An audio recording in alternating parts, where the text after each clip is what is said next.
barbershop conversation, guys. Feel free to hit the link in the description box. Not the link, guys. The subscribe button right below. Or where's the subscribe button? Above, below? Oh, right below the video, I believe. I don't know. But anyways, USC got their ass kicked. As I told you guys, this this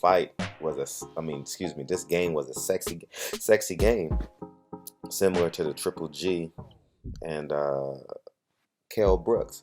Just because it looks sexy on paper doesn't mean it has substance. The score was 52-6. I gave them a little bit too much credit. I knew it would be a 3-touchdown victory, but I thought SC would score in the fourth quarter. But I knew Alabama don't. At the end of the day, Alabama don't give up touchdowns, and this will be the fastest team that they play all year. I mean, from top to bottom, I just say the biggest and the most disciplined, but the fastest team they will play all year collectively. You might say LSU. I think USC has faster athletes, but it was a shellacking. It was pretty dope. I had my college teammates in town. It was amazing. So we all got together, our pseudo 20-year reunion. You know what I mean? It was pretty dope. Just had a great time watching the game. We barbecued, had a wonderful time, and I'm glad USC game was on because it was the buffer. You know what I mean? You get to talk shit. You tell the same stories you told in the cafeteria. You telling the same stories. You're better than who, and But it was just a wonderful time, guys. I suggest if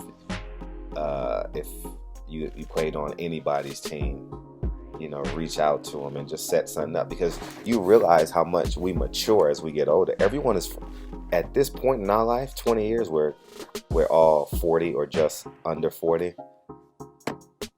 We all want friendship now. That competing shit that we had, first string versus second string, you know what I mean?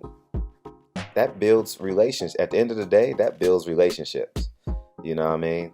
And it's powerful when football takes a back seat to football players. You know what I mean? It was just a spectacular day yesterday, man. In case you guys wondering what college, we went to Whittier College. It was a Division III school, but we're back-to-back champions. We got 2 rings. We had the player of the year on both sides of the ball. Every year I was there. Every year I played. Those 2 years I played. It was a hell of an experience, man. Loved every bit of it, and it was just a great day. SC is a piece of shit. They're gonna get ran over. They have quarterback problems. It's kind of like having wife problems, girlfriend problems. You know what I mean? Like, you only can go as far as she goes, and that's what happens with the quarterback. You know what I mean? So, anyways, Alabama got an easy schedule from this because the SEC can't score, and if you can score in the SEC, you gotta give up something to get something. Alabama gets to the quarterback with 4 men with their hands in the dirt. They don't blitz. They sit back in that cover 2, and they read well. They anticipate well. They follow the ball. They don't lose assignments. They don't get outflanked. They're stronger than you. So hell of a game by Alabama, and SC gonna have tough. They got to figure out that quarterback problem. They should have put in the other quarterback at the end of the third, early fourth quarter when they knew it was getting away, and they realized Alabama's goal was to not give up a touchdown. It was 38-6 in the third quarter. At the end of the third quarter, they should have put someone else in. And by the way, that new quarterback from Alabama just might have won the job. And more important, I think he won America over. He looked like a condensed version of Michael Vick. You know what I mean? Arm explosive, leg explosive, made great decisions with the football. I liked him. I'm drawing a blank on his name. I want to call him Sims because that was the last quarterback they had. But he kind of fits that mold of a Sims. But we didn't get to see Sims young because they have McElroy. I forget the quarterback's name. He played for the Jets a little bit. I don't know if he's still the third string quarterback on the Jets. He's probably the third string quarterback somewhere in the NFL because he has a good brain. So he's like a pseudo assistant coach, quarterbacks coach, excuse me. So anyways, as I predicted, don't confuse sexiness with substance when you're watching sports. You know what I mean? Next weekend, we got Kell Brook and Gennady Golovkin.